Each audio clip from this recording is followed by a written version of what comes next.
The Armstrong Air and Space Museum is located in Wapakoneta, Ohio. That's the hometown of Neil Armstrong, the first person to set foot on the moon. An hour down the road is Dayton, Ohio, home of the Wright brothers. And you think about in 1903, these two brothers from Dayton, Ohio, flew the first powered aircraft.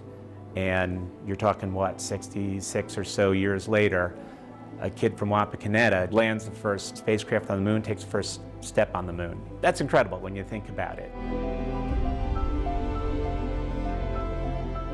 I am Dante Centauri, Executive Director for the Armstrong Air and Space Museum, and it's my passion to celebrate space and make everyone aware of how much it's impacted life on Earth. Yeah, for almost 50 years, visitors have come to the Armstrong Air and Space Museum, and they've been greeted with the Gemini 8 space capsule. It was Neil Armstrong's first space mission. It was historic because it was the first space mission that actually achieved docking in outer space, and it was also dramatic because there was a malfunction in one of the thrusters, and it was for Neil's quick thinking that they were able to disengage from that docking mechanism and save their lives. Space travel is not easy. It's pretty complicated. It takes a lot of research and a lot of engineering and development that just goes together to try and achieve what needs to happen. Of all the people I've met in my entire life, and I am 68 years old now, I have never met a person more intelligent and a person who would think very carefully about how he would answer a question. And I had a bazillion questions for him when we had those opportunities to chat. I am John Suez. I am the retired director of the Armstrong Air and Space Museum.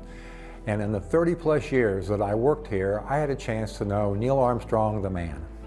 He was a test pilot first and foremost. When they went to the moon, in my mind, it wasn't that he was going to step on the moon.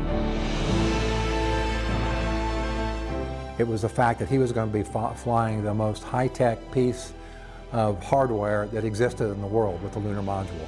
And to him, I think that was the ultimate test piloting experience, to be able to put that safely on the lunar surface. Neil had the ability to get out of very dangerous situations with the Korean War, Gemini, plus the fact that he had this great demeanor. He was quiet, he was reserved, and I think they wanted someone who could represent NASA and our country in a very professional and profound way. And I've always thought that was the reason Neil Armstrong was chosen to be first man on the moon. It's one small step for man, one giant leap for